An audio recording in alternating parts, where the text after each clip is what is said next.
Bienvenidos a Zoom Político, un programa serio y a la vena, con la conducción de Manuel Bernales Alvarado y Elmer Barrio de Mendoza. Zoom Político.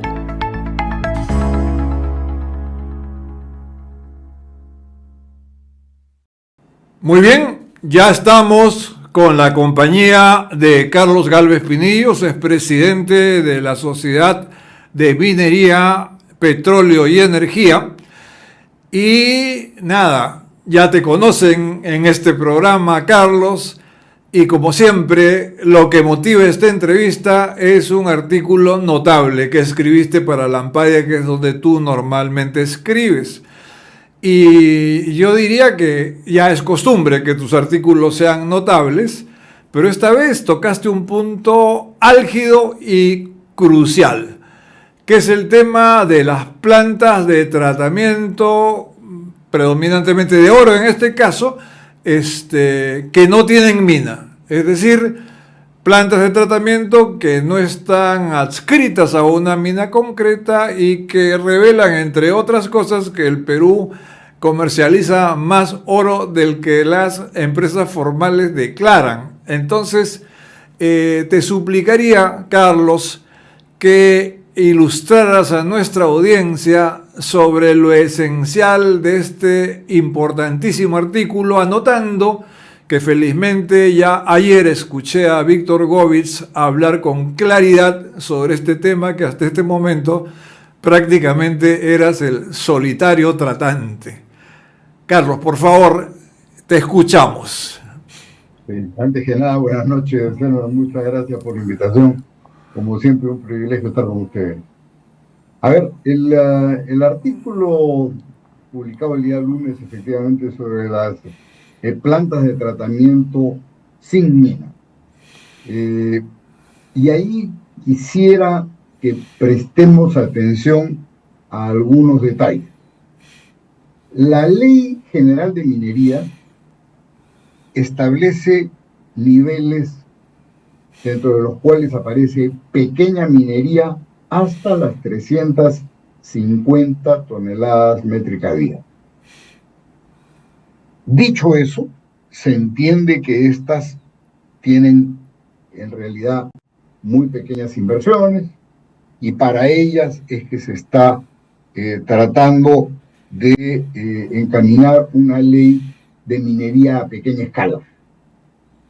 Para ellas, y con el afán de generarles una normatividad, unas reglas, una legislación mucho más sencilla, y una supervisión también mucho más sencilla, los permisos y autorizaciones se los otorga la Dirección Regional de Minería, sin las exigencias de SENACE, de OEFA, de OSINERMIN, etcétera, etcétera. Quiere decir que los niveles de exigencia son inferiores en razón de los pequeños niveles o capacidades de inversión y gasto que pueden tener esos pequeños productores. Del otro lado, y aprovechando un vacío en la legislación, han aparecido una serie de plantas de tratamiento sin mina. Y a decir de las imágenes que seguramente muchos de tus televidentes han podido ver, son inversiones muy importantes, de primer nivel, de gran calidad, etcétera, y que han significado algunos millones de dólares de inversión. La primera pregunta es, ¿por qué una planta de tratamiento de esas características debe de estar por debajo de la línea del radar y sujeta a una normatividad y a una supervisión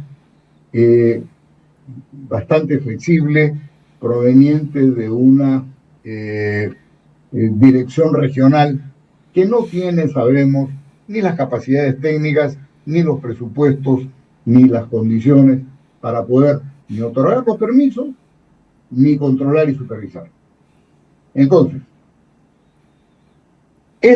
la propuesta es, estas plantas debieran, no importa la escala que tengan, y en la medida que no tienen nada más que inversión puramente en planta de tratamiento, debieran de tener todos los permisos y controles propios de una planta de tratamiento convencional. Debiera tener las autorizaciones de SENACE, debiera de tener sus estudios de impacto ambiental, porque muchas están ubicadas en locaciones que además, como no son las de ninguna mina que está retirada, muchas están en zonas cercanas a la costa, y hay que tener mucho cuidado con eso. La segunda parte de esto, que no le hago hincapié en el artículo, pero que es el tema tributario.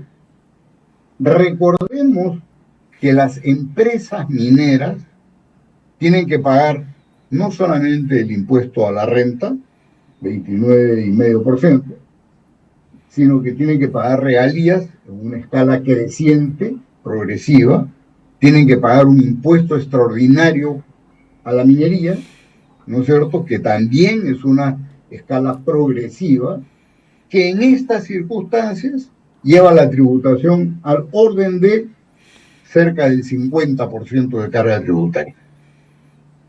En tanto que, siendo una planta de tratamiento sin mina, está sujeta únicamente al 29,5%.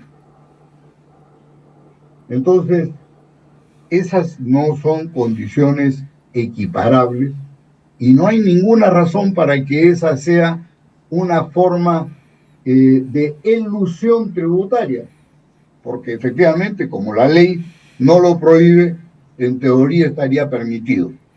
Pero es una forma de elusión tributaria importantísima, si tenemos en consideración que la exportación minera informal, o llámale como quieras,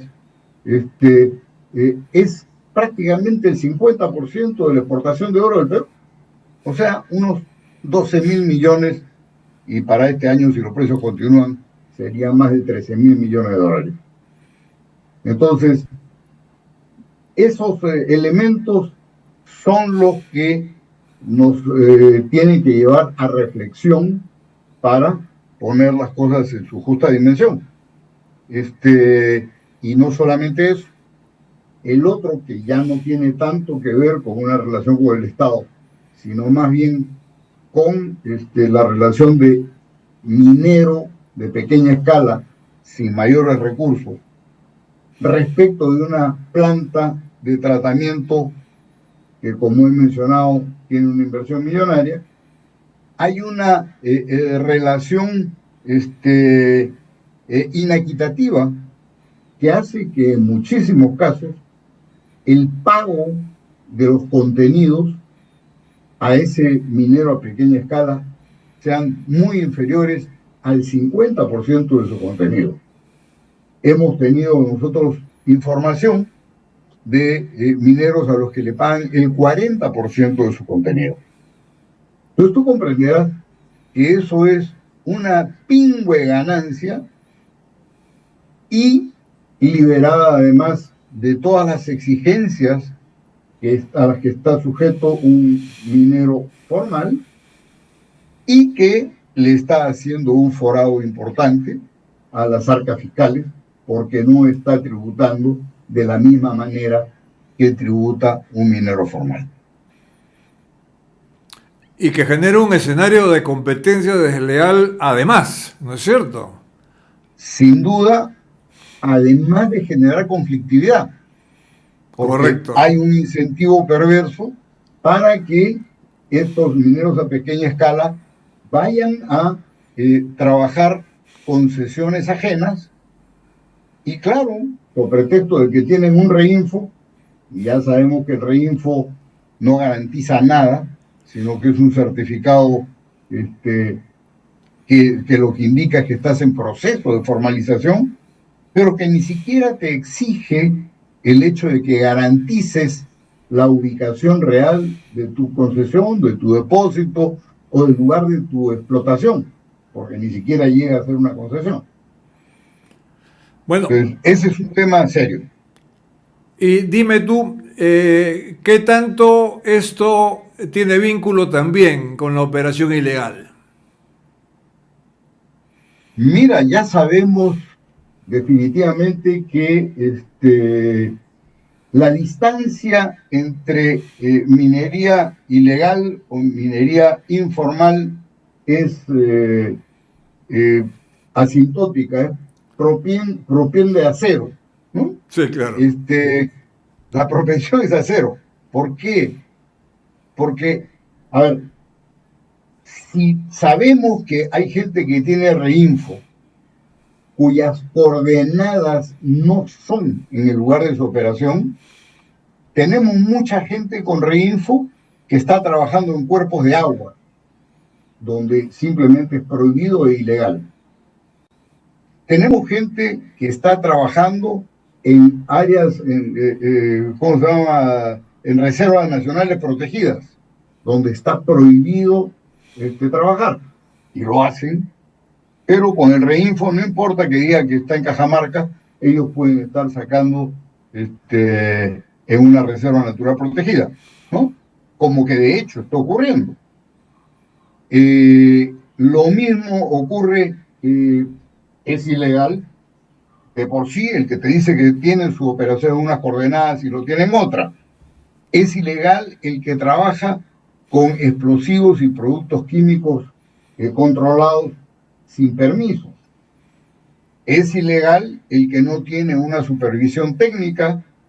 Es ilegal el que no puede garantizar una ingeniería que garantice el sostenimiento de roca para que no mueran aplastados. Es ilegal quien no puede garantizar unos trabajos de ingeniería para la ventilación, de tal manera que puedan morir gaseados con silicosis o neumocoriosis.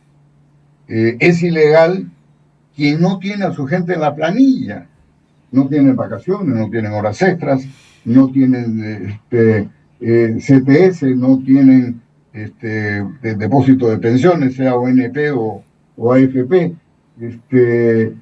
y puedo continuar, ¿no? Porque están bajo condiciones de explotación. Y entonces, y claro, con tal de tener un trabajo, la gente ciertamente está dispuesta a esas cosas.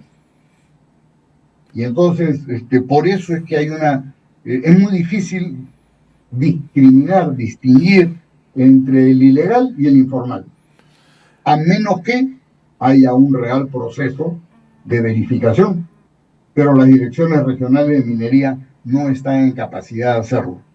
Por eso es que eso tiene que ser reincorporado a nivel de gobierno central. Correcto, esto es muy importante lo que acabas de decir, y a veces se trata de eludir en una época electoral. Entonces te pregunto, ¿has revisado los planes de gobierno al respecto, que estos formatos que exige el Jurado Nacional de Elecciones? ¿Has visto que alguna candidatura enarbole, digamos, este tema que tiene que ver con incumplimiento de normas efectivamente existentes, que tiene que ver con tráfico de personas, con tráfico de explosivos, con criminalidad también? Entonces, ¿de verdad tú crees que hay alguna propuesta seria sobre este tema?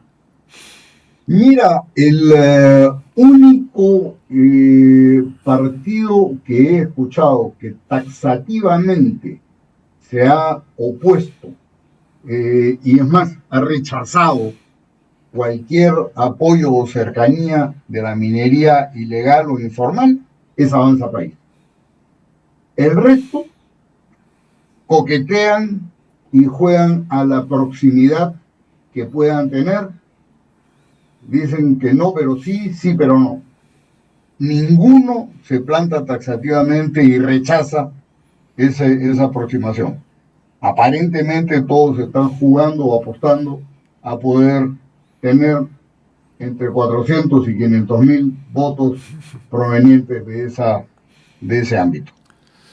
Este es un problema muy grave en la campaña electoral, porque hace que lo único que importe sea el voto en el más corto plazo posible y no existan propuestas de orden estratégico de ningún tipo, ni siquiera de orden táctico para resolver problemas tan concretos como los que tú has planteado.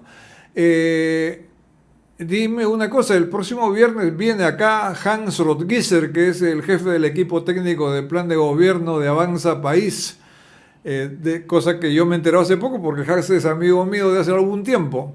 Entonces voy a intentar obtener de él el mayor número de precisiones, porque en lo que sacó Videnza, Avanza País está bien perfilado, ¿no? En la calidad de su plan de gobierno, podría mejorar, pero claro, tenemos al Partido Morado como la mejor propuesta, entre comillas, y tenemos a Alianza para el Progreso, casi pisándole los talones al Partido Morado y por delante de Avanza País.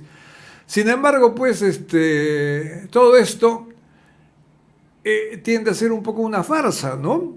Porque... Bueno, si me permites, sí, claro. Si me permites un comentario, que el plan de gobierno de de Alianza para el Progreso sea un plan coherente, no me sorprende, porque está contratado José Salardi. Pepe Salardi, efectivamente. Para hacerles el plan, y Pepe Salardi no va a hacer un plan inadecuado. Él lo va a hacer bien. La pregunta es, ¿van a seguir el plan? ¿O es simplemente prometer hasta convencer? Sí. Una vez convencido, al diablo lo prometido. Así es. No.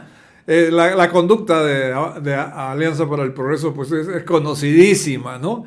Entonces la presencia de José Salardi, como antes, tiene antecedentes, ¿no? Como antes Beatriz Merino, por ejemplo, incluso Francisco Miro Quesada, que han estado en el entorno técnico, que probablemente les ha presentado una buena cara, no quiere decir, y lo sabemos a la perfección, que su conducta se guíe por un texto razonable, porque a la hora que llegan ya sabemos cómo se comportan, ¿no? Entonces, no, lo aclara Videnza muy bien porque ellos no han evaluado, sino lo que dice el plan, no han evaluado la correspondencia con la conducta. La capacidad de ejecución. Sí, bueno, no solo eso, sino la voluntad de ejecución de un buen plan, porque creo que está bastante claro que hay otro tipo de compromisos que lamentablemente pues afectan a un montón de los partidos que están presentes en la campaña. Yo no creo mentir si digo que APP tiene cuestionamientos clarísimos, que Podemos tiene cuestionamientos clarísimos, y así seguimos, ¿no?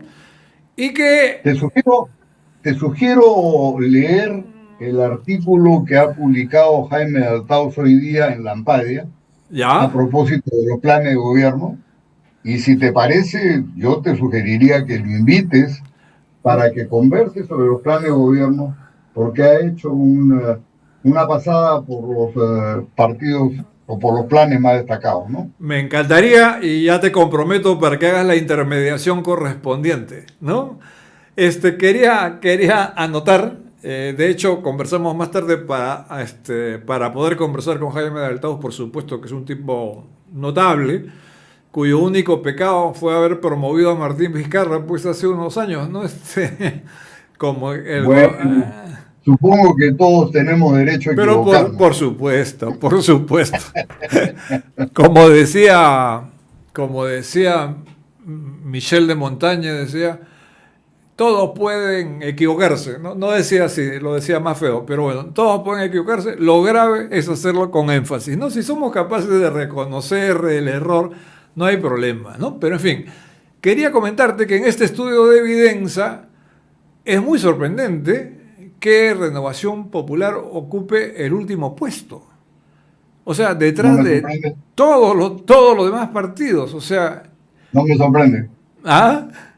No te No me sorprende. sorprende. No sé. Bueno, Bueno, yo quisiera que recuerdes y te invitaría a que revises su presentación en CADE. En CADE Ejecutivo, él se presentó con un PowerPoint que en el fondo era una lista de lavandería de puntos inconexos, ¿no? Entonces, mira, el tener ideas liberales, el tener ideas de derecha, que yo suscribo plenamente, yo soy absolutamente de derecha y tú lo sabes, pero eso no significa que eso te dé patente de corso para presentar cualquier cosa, ¿no? así es. Es Así es. más, Así es.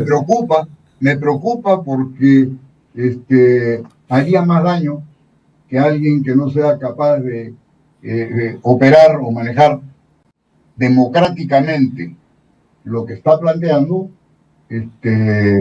haría más daño a quienes pensamos de derecha. Correcto, Carlos, no, tú sabes que yo comparto contigo esa mirada. Yo he llegado al punto en mi vida en que la verdad es que esta frase de Ense Opin yo la aplico a tutti limundi. No importa de qué color sea el gato, lo que importa es que case ratones. Y entonces, en este caso, uno puede tener cualquier opinión siempre y cuando lo ejecute bien y sea en pro del bienestar general de la población. Lamentablemente, pues, lo que ahora se llama izquierda ha demostrado ser una pequeña desgracia o una gran desgracia, como fuera que sea, y bueno, hay cierta cura en salud, espero, ¿no? De estos personajes. Ahora bien, ¿tienes alguna reflexión adicional? Ya creo que alrededor del panorama electoral y qué se le pinta al país desde tu mirada, porque tu mirada es ecuménica, tú eres ya un experto en varias cosas porque estudias mucho, ¿no? Un minero que habla de todo. No, que habla bien de lo que habla, que escribe bien de lo que escribe porque lo estudia a profundidad, o sea, no es un diletante, no, tú eres una persona muy centrada que no creo que nadie pueda objetar el fundamento técnico de lo que dices. Uno podrá discrepar, pero objetar el fundamento técnico de lo que dices, que es lo que debería hacer la política, ¿no? Confrontar ideas diferentes de repente, pero que estén bien sustentadas, bien formuladas, y uno puede escoger lo mejor, ¿no? Entonces, ya, paro la descripción porque tú sabes que yo lo digo con sinceridad, pero quisiera saber cuál es tu mirada en la circunstancia Mira, actual. creo que hay una invocación que yo le haría a los candidatos. Ya que el Jurado Nacional de Elecciones no se lo exige y les permite presentar cualquier cosa, como plan de gobierno me refiero, a mí me gustaría que nos presenten y nos expliquen cuál es la visión de país que tienen, cuáles son los objetivos que quieren lograr, cuáles son los pilares fundamentales en los que quieren apoyar este desarrollo, crecimiento económico y crecimiento de la sociedad, el fortalecimiento de la seguridad. ¿Qué cosa es lo que van a hacer con los poderes del Estado? ¿A dónde lo van a encaminar? Porque hemos visto que en este momento hemos llegado, aunque ya se ha convertido en una muletilla, nos hemos convertido en un Estado fallido. O sea, el Congreso legisla, el Ejecutivo promulga, viene el Judicial, la Fiscalía o el Poder Judicial propiamente, y no quieren aplicar las leyes que se han aprobado, ¿no? Y entonces, independientemente de la Constitución, apelan a cualquier otro argumento para que no se aplique. Y entonces, en esas condiciones, Nos estamos convirtiendo en un país sin ley. ¿Qué cosa es lo primero que se requiere para poder hacer crecer el país y poder avanzar? Necesitamos confianza, necesitamos un marco jurídico estable. Pero marco jurídico no significa la letra de la ley, significa la institucionalidad, el cumplimiento de las normas. Significa que no solamente tengamos papel mojado en tinta diciendo se puede o no se puede hacer tal cosa. Lo que no está ocurriendo es que no hay consecuencias del quebranto de la ley. Los fiscales que han tenido, y al país le cuesta un horror, que han tenido una década o mucho más, procesos que han sido declarados sin sustento, eso nos ha costado un infierno de plata, nos han hecho perder el tiempo, le han hecho perder el tiempo miserablemente a aquellos que han estado perseguidos y no tiene consecuencias. Ahora resulta que un jovencito dice, no, si me siguen ajochando, yo renuncio. ¿Qué es esto? O sea, tiene que haber un liderazgo que haga que la Constitución por delante se cumpla. Y en este país tenemos una Constitución que dice que tenemos 3 poderes del Estado, uno que legisla, otro que ejecuta y otro que juzga. Pero el que juzga sobre las normas que da el legislador y que ha aprobado finalmente el Ejecutivo. No puede ser que tengamos un Congreso que a su aire genere su presupuesto y que se pase de 500 millones a 1.800 millones de presupuesto en menos de 5 años y que tenga hoy día ya cerca de 5.000 trabajadores para un Congreso de 130 congresistas. ¿Qué es esto? Esto es un desmadre. O sea, lo primero, yo no quiero que me afinen tanto la punta del lápiz para decirme cuánto quiere crecer. No. ¿Qué cosa es lo que van a hacer para que se ordene el país? Para que tengamos una sociedad en la que pueda manejarnos por las reglas, que haya institucionalidad. Eso. Y después podemos discutir lo demás. Es cierto. Comparto esa invocación contigo. Muchas gracias, Carlos. Ha sido todo un placer nuevamente escucharte. Esto fue Zoom Político con Manuel Bernales Alvarado y Elmer Barrio de Mendoza. Zoom Político.